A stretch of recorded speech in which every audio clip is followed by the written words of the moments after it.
who was found in possession of a handset that they said was used by the abductors to contact Chantel's mother. We'll be looking at that story in a bit.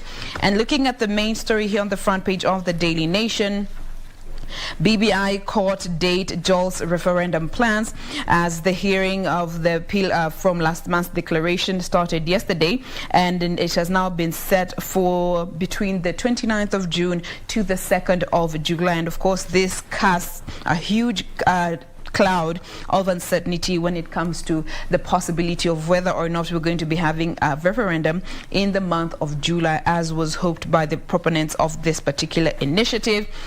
And finally, Uhuru Ruto power struggle has been blamed for the stalled Kimwarer Arroar Dam projects, as the Italian firm was quoted saying that the DP has been a vocal supporter of the projects because it would benefit people in his backyard. That is the Daily Nation. And looking at the People Daily, budget funding plans have put Treasury on the spot. Again, as we gear up for the next financial year, 2021-2022, what lays ahead? The stage is set for titanic legal battle on a BBI again, as the hearings will be kicking off between the 29th of June through to the 2nd of July. And finally, the rider held over Kitengela killing, as members of the public and police were at the scene of the crime scene where Chantel's body was found, as the suspect was arrested yesterday for being linked into this murder. That is the Daily Nation and the People Daily front pages for you this morning. We get to those details now. Ray. Now, remember that particular speech during the Madaraka Day celebrations? Definitely, we always react to what the executives have to say. Now, lofty Madaraka Day speech, but dubious economic evidence. President Uhuru Kenyatta, in detailing his achievements there, went down to give the numbers. What he said is that the size of the economy the size of the economy stood at 10.3 trillion shillings, while the size of the economy between 2013 and 2020 during Mwai Kibaki's tenure was at 4.7 trillion shillings. Debt uptake in the first 7 years during Kibaki's tenure was at 244.8 billion shillings. However, in Uhuru Kenyatta's tenure, 7 years, debt uptake has shot up to 5.17 trillion shillings. So we have 244.8 billion shillings against a current debt, country's debt in 7 years, cumulatively standing at 5.1 trillion shillings. Debt to GDP, that is average over the 7 years during Kibaki's tenure, ranged at around 46.1%, while we are currently in the last 7 years looking at an average or being at an average of 55.4%, debt to GDP ratio. Now, total spending by 2013 stood at 1.26 trillion shillings, and that was during Mwai Kibaki's tenure.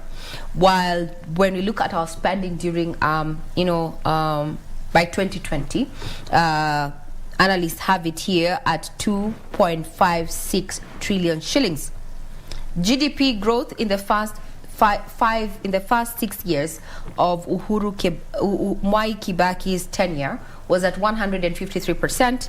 In comparison to Uhuru Kenyatta's tenure, or rather term, for the first 6 years, it grew by 117%. So this particular article there just dissects what the president said in comparison to the actual figures on ground. Some of the other pointers that have been drawn out is simply put, to argue that an increase in gross domestic product from 6.4 billion at independence to 10.3 trillion presently is an economic miracle is not absolutely factual. Now, official statistics place 2002 places the nominal GDP at 1.035 trillion in 2002 and 4.261 trillion in 2012, and 9.74 trillion in 2019.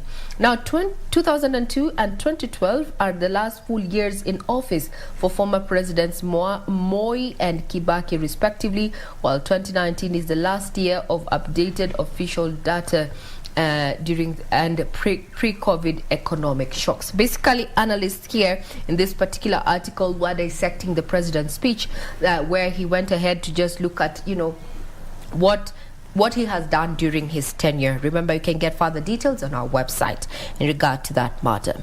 So, Uhuru's growth numbers in context and the cost of a bigger national cake. If you want to catch up in comparison, whose tenure, what did we get under whose tenure and such, well, this is an article you need to look into. And talking about the president's speech, it seemed that the judiciary was at the cross, as some of the scribes put it, after that particular speech. However, the new Chief Justice, that is Martha Koome, went ahead to speak of her vision for an independent and responsible judiciary. She did not directly respond to the executive, and she went further to demonstrate her resolve to continue with the transformation in the judiciary that Willie Mutunga started and David Maraga continued with. We'll be keenly focusing on what Martha Koome has to do, or rather what her legacy, or rather her tenure at the helm of the judiciary will be like. So those are just some of the stories that found themselves on the front page of the Standard this morning. On to the details, Jane. Now we start with this particular story here on the header of the Daily Nation in regards to civil servants who may have faked their certificates and documents in order to secure jobs in the public sector. So according to a preliminary probe, it indicates that at least 3 in every 10 public workers may have used fake certificates to gain employment. And this is information that has been put out by the Kenya National Qualifications Authority, which is a state agency that is responsible for vetting academic certificates. Yesterday, they did announce plans to audit civil servants' academic qualifications in a move that will see cheats surcharged up to 3 times their earnings during the entire time that they have been employed. And they'll also be liable to criminal prosecution. So looking at this particular statements that they put out is that more than 250,000 civil servants are facing the axe in this and heavy financial penalties due to using fake documents and certificates. So the assessment indicates that every 3 in 10 civil servants may have used fake certificates to gain entry into the public service. And according to Dr. Muhwana, who said the agency is working with the DCI to find every single culprit, and they are going to cross-check these employees' stated qualifications, their certificates, and institutions which they got them from, because there are cases where there's some who say they got degrees from universities abroad and yet they do not even own passports. All right, raising questions as to how they did get these degrees, and yet these are not degrees that are offered online. They also said that there is an anonymous, there's a portal where citizens and anyone can actually go and report anyone they suspect to have faked their documents or is holding fake certificates. Now, looking at the categories in which they're going to group these individuals who are going to be found with fake certificates, there are 3. The first category is those who earned from institutions not credited to offer them those jobs. 2, those who acquired where one did not meet the entry requirements. And 3, those who never went to university or college at all. These are the 3 categories that are going to be used to classify anyone who will be found culpable, and they will be prosecuted moving forward from that particular point. Yeah, so that is basically what they have had to say. And standing at 620 billion annually, the public payroll gobbles up half of tax collections and to remunerate 842,000 public officials who represent less than 2% of the population. So looking at this figure that usually goes to paying public officials and public servants, it is raising questions as to whether everyone who is in this category is legit or not. So more of this will be put out in public as and when they continue with the investigations that they have already set in motion. Ray. I don't know if I would say the end justifies the means, but hey, no, that's just, you know. Let's wait and see. Yes. Kenyans will always be Kenyans, and I think we are a special breed. Now, talking about Kenyans being a special breed, I want to draw attention to stories that are making headlines across the counties, and let's focus on the Mount Kenya region. Yeah. So now elders are set to, a section of elders are set to cleanse the shrine of Muturi's coronation. Now, these elders had earlier moved to cleanse the shrine after the coronation of the National Assembly Speaker, Justin Muturi, and they ended up meeting a strong resistance from the community. Now, this, just to put this into perspective, this is not the first time that Nyagathanga's controversies have come up. Let me take you back down history, memory lane. Let's go back to 1928 and 1958. Now, the colonial police post stood at the shrine and was only removed after the end of the Mau Mau War. Remember the oath-taking ceremony that was very synonymous to that particular Mau Mau resistance, where in our mother tongue, in our language as a Meru community, we used to say Korea Muma, you know, taking an oath. That happened during that time, the emergency time, the strive to get independence, or rather attain independence from colonial rule there. But between that duration to 1928 and 1958, remember in 1952 is when the colonial powers declared a state of emergency in the country, but that did not stop the quest for independence, one that we enjoy to date. Now, in 1998, the shrine was put under 24-hour police guard after the Mungeki sect members attempted to seek refuge there. That was in 1998. And the year after, in 1999, the shrine was gazetted as a national monument and placed under the custody of the National Museums of Kenya and the Murang'a County government. 2012, politician Njenga Karome controversially crowned as a Kikuyu elder at the shrine, you know. And on May 2021, National Assembly Speaker Justin Muturi is anointed as Mount Kenya spokesman.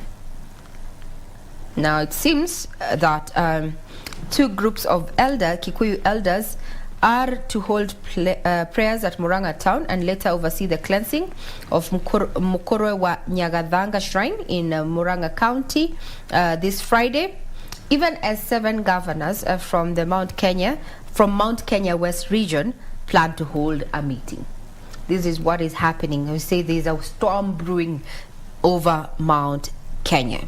This just as the stories that are making headlines, and this in the counties has piqued my curiosity. It's good to always refer to matters of history because we know chronos, or rather what we refer to time, has a way of making things clear. Yes? So that is what is making headlines in the counties, just one of the main stories there. I don't know what you have in terms of stories making headlines in the counties. Do you have another that, you know? Before now we talk about the bizarre story that took Kenyans by storm. And I was trying to highlight to you, Jane, earlier, that story that made headlines where apparently a man was bit by a snake yesterday. But what is very puzzling is that this snake fell from above. An eagle had carried a snake, a venomous snake to be precise, dropped it onto this man. It bit him, and when he shouted for help, people came around, and this was happening in Kitui. Maybe this is very important. This was happening in Kitui.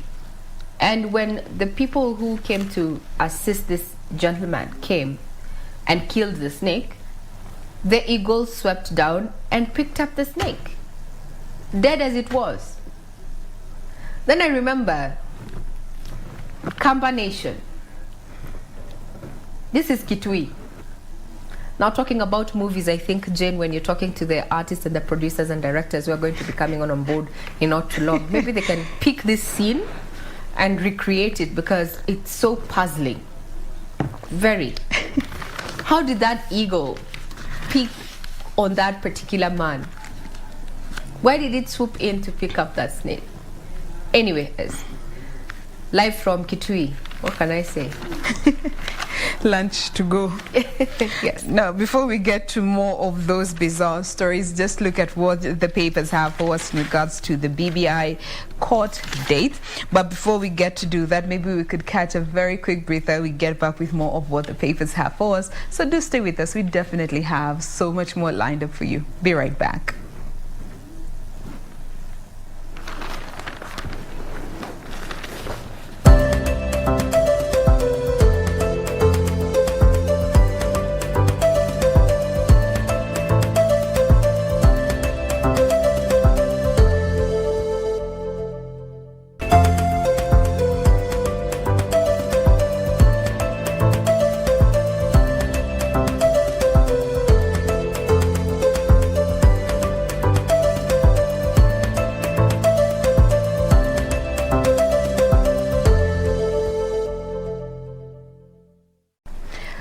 Welcome back. This is still Good Morning Kenya. I am Jain Wambui. In case you are just joining us, you are in time for the second segment, or rather the second part of In the Headlines. So we're just having a quick look at the papers this morning, and maybe we can now look at the two stories that are on both front pages of the People Daily and the Daily Nation, and this is in regards to the BBI court date and happenings of yesterday. So looking at the People Daily and what they have in regards to this particular story, this 7-judge bench that was hearing the appeal is smack in the middle of riding the horns of dilemma. A catch-22 situation. They go on to say that looking at this particular situation, if it overturns the High Court decision, it will be accused of pending to accommodate political interests. If it upholds the High Court ruling, it will face criticism from BBI proponents. So where are the 7 judges who are leading this bench left in a catch-22 situation? And by design, the judiciary is smack in the middle of this, because if it does, it is damned, and if it doesn't, it is damned. Now, coming to the Daily Nation, the appellate court will conclude hearing of the case, damning the verdict on the BBI ruling that was made, and they're now throwing the referendum prospects into a state of disarray, because yesterday they gave the parties 14 days to file submissions, while the hearing is set for June 29th to July the 2nd, and of course after which the judges will retreat to write their judgment. And initially the proponents of the BBI had initially suggested or proposed for a referendum to be in June, which was later pushed to July, but now nothing is certain, because as per the laws of the country, it cannot be within a year to the general elections. IEBC has also is required to hold a referendum within 30 days of notification by the president, but was also stopped from making any preparations until we get the judgment from this particular 7-judge bench. So now we wait until the 29th of June through to the 2nd of July to know the way forward when it comes to the BBI. Ray. Thank you everyone who is watching, including Jackson Kihara, who is watching from Nairobi area there. Remember, we welcome your feedback in regard to what we broadcast for you here, and you can reach us on Twitter at KBC Channel 1 News, at Jain Wambui, and at Ray Manyara there. I want to move away from matters of judiciary, legislation and BBI and get into matters finances. Why? Because you have up until 30th June to file your returns.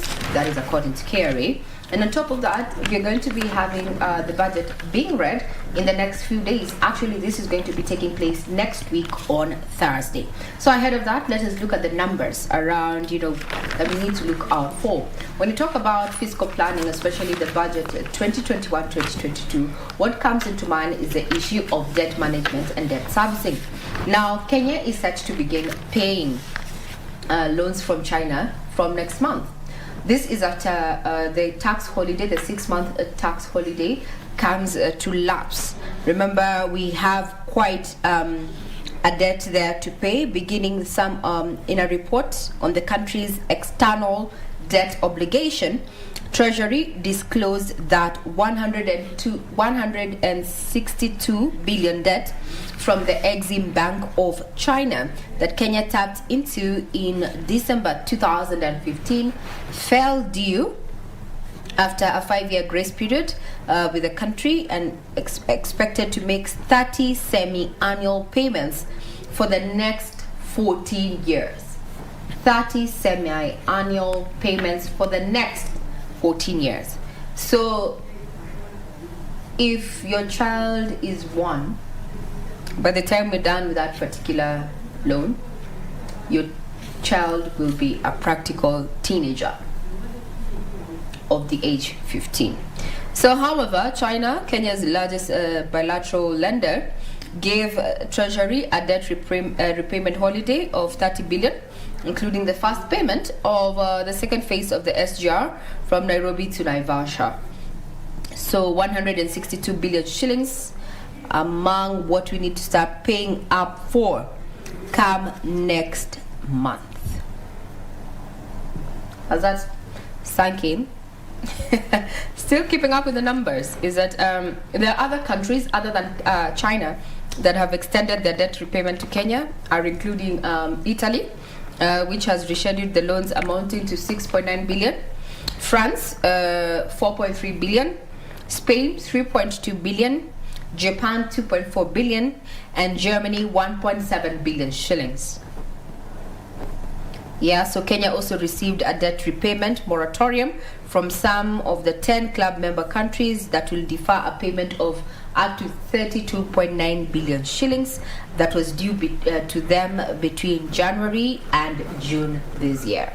A sigh of relief for that, but still debts have to be paid. And talking about debt, it's not just Kenya is not just the only country that is struggling with matters of debt, as well as an economic slowdown owing to one of the things we're talking about is the COVID-19 pandemic. Now, according to the Mo Ibrahim Foundation, that particular report indicates that Africa's GDP, the whole continent, our GDP is to shrink by 91 trillion shillings. And some of the reasons that have been given is that, first of all, the issues of COVID-19 disruptions, and some countries will, however, take longer to recover, up to 7 years to recover their GDP growth to the pre-COVID period. Among the 7 countries are Algeria, Libya, Zambia. However, Kenya, this is some good news. Kenya will take less than a year to recover, so we need to keep strong. More diversified economies such as Tanzania and Kenya are expected to have a speedier recovery, while the extractive giants in Nigeria, the recovery is anticipated to be a little bit more sluggish. You can get details of this report. This report is titled COVID-19 in Africa, 1 year on impact and prospects. This particular report was made public on Tuesday, so you can quite check what is happening as far as the African region is concerned. Matters of fiscal planning, matters of debt management, as well as where we are as a country, and more so as a continent. Now, speaking of where we are as a country in terms of our finances, the story here on the People Daily is that budget funding plans put Treasury on the spot. And this is as a report that was done by the Parliamentary Budget Office that warned that the National Treasury will find it difficult to fund the 2021-2022 budget, and especially more so post-COVID, which is set to be released next week. And this was so mainly due to two reasons that they give. Number one, due to under collection of revenue, of tax revenues, and the lack of policy direction. So the Parliamentary Budget Office accused the Treasury of, quote unquote, consistently setting over-ambitious revenue targets during the budget-making process, which they have never been able to achieve, okay? In particular, they accused the Treasury of giving the Big Four agenda a wide berth, raising concerns as to whether President Kenyatta will actually be able to achieve his legacy projects. So, looking at what the report said, and this is the report by the Parliamentary Budget Office, the National Treasury projects a total revenue collection of 2.04 billion Kenya shillings. This is 16% of our GDP for the 2021-2022 financial year.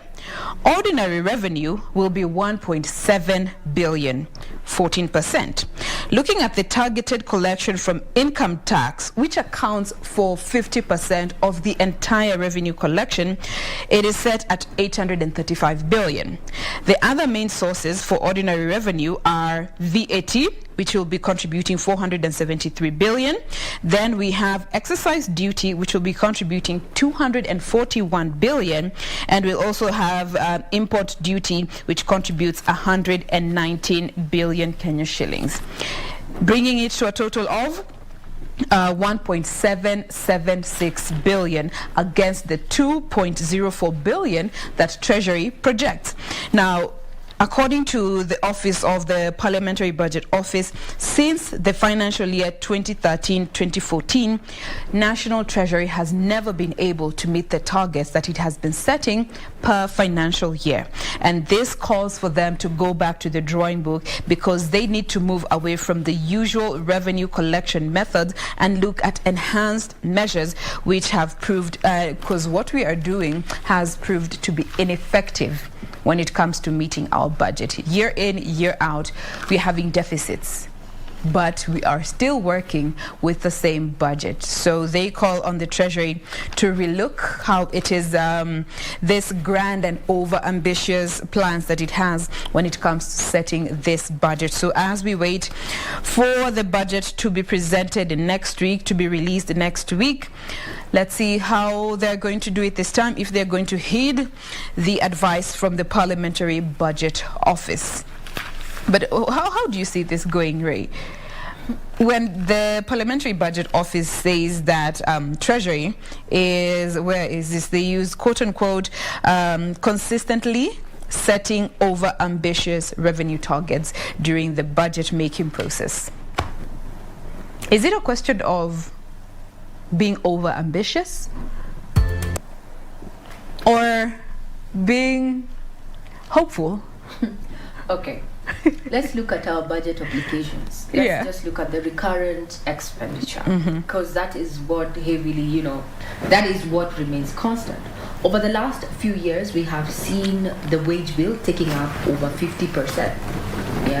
Of our budget. Recurrent expenditure is way too high, and the government has embarked on very many projects, including mega projects, especially in line with the government's Big Four agenda there, infrastructural projects. And the Treasury is told, these are our projects, this is what we're going to do, and it's upon them to do an audit to see how much you can raise, how much do we need, where can we get it, how can we plan for it, so that these particular projects do not fail, and also government continues running.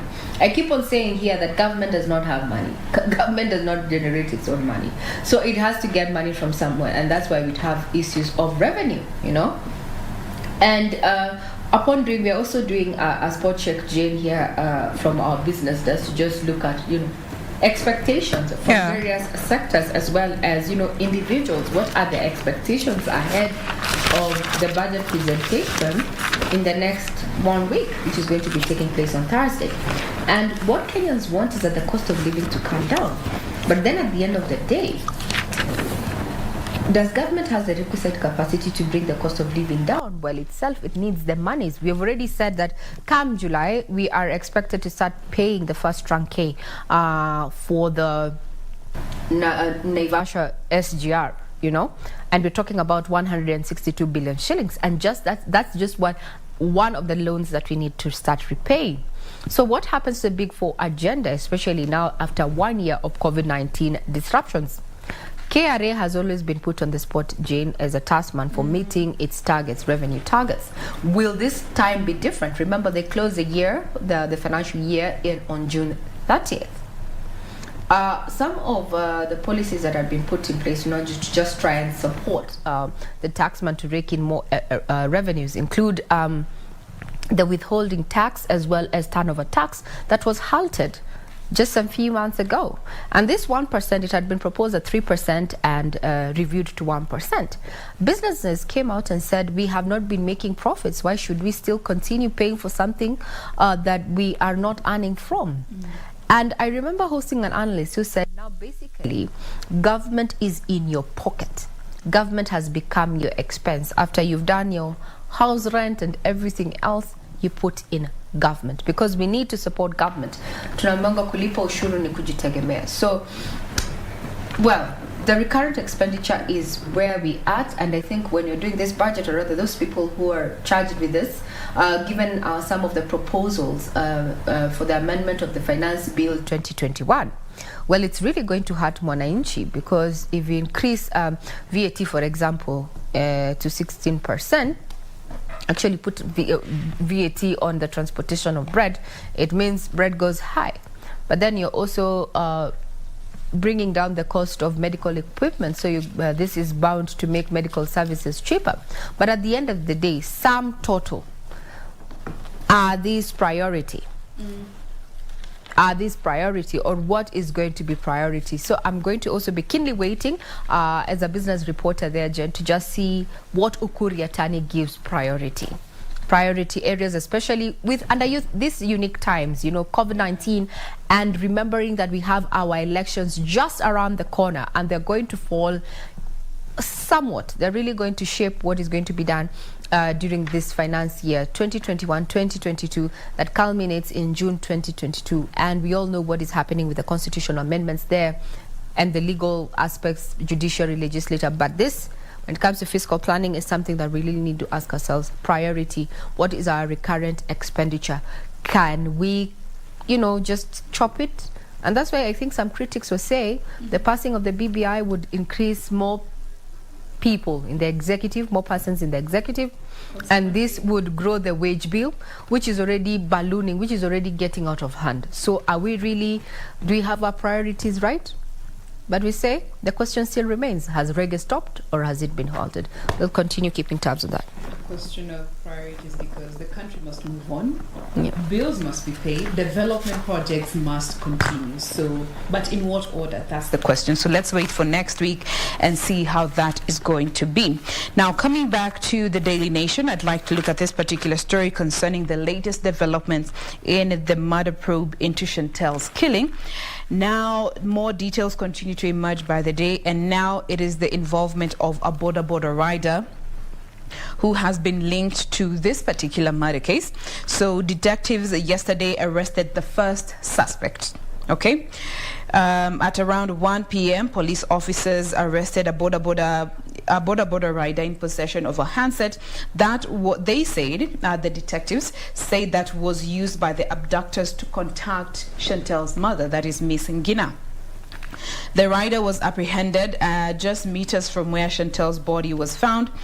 He is one of the 2 mobile subscribers who were in constant communication with the main suspect in this particular plot, who is still an unnamed woman. During the arrest, the rider did not put up any resistance. He cooperated with the detectives, was arrested and taken to Kitengela police station.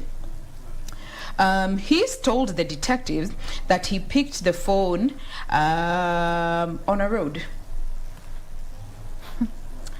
He picked the phone that was used to trace him on a road. However, according to the police, they say that the boda rider is said to have been working with the woman who the woman and the other two taking orders from the ringleader, who is yet to be identified. According to the preliminary investigations, indicate that the rider and the woman who kidnapped Chantel may have held her for a while and killed the child when her parents failed to pay the 300,000 Kenya shilling ransom that the kidnappers were asking for. The rider is said to have dumped the body of young Chantel wrapped up in a wet bedsheet just outside their home. It has been put out that more than 51 calls were made to Chantel's mother using this particular handset that this boda rider was found in possession of. And they still are pursuing and trying to know if this still was a case of mistaken identity. They haven't confirmed that to be the case, but they are still pursuing this angle and seeing as to whether this was a case where mistaken identity for a daughter of a police officer who was being treated as a person of interest. Now the police officer is being treated as a person of interest. According to this neighbor who said that the children were friends, they lived in the same neighborhood and went to the same school. More of this is still underway, and police are still looking to establish as to whether this was a case of mistaken identity. So that is the latest in regards to this. One arrest has been made so far, and this man said he picked up this phone along the road. Watu wangu. This also goes to a while back. There was a report by DCI, and they sent out a warning. Stop buying phones from random people on the streets of Nairobi. If you do not have a receipt to that gadget, please do not purchase that phone, because so many people have been found in possession of handsets that are linked to criminal activities, murder cases, drug cases, grand corruption cases, and yet they have no idea what it is all about. But just by virtue of being found in possession of some of these gadgets, you risk your freedom, and some of them actually end up spending the rest of their life behind bars because they cannot prove otherwise, that they were not linked to these cases that they are being associated to. We do not know if this boda rider is saying the truth or not, but that is what he said to the police officer. So be careful. Even if you find a phone on the streets, as per what this rider said, saa zingine catch 22, but you have to think further ahead. Okay, Ray? When it comes to electronics, especially even when you go into the streets, you see someone madam, iPhone, and you're like, okay, why would I be buying an iPhone from the streets, you know? Even why would I be considering to do that? But then again, nani iPhone iko na screen saver ya mtu mwenye si mwenye anakuuzia, you know? We just need to be prudent, and we stop being greedy. You know, instant gratification is also going to find us in different. Please work hard for whatever it is that you want to own. It does not fall down like a mango from a tree, or now in this case like a snake from a tree, from an eagle. You know, pun intended there.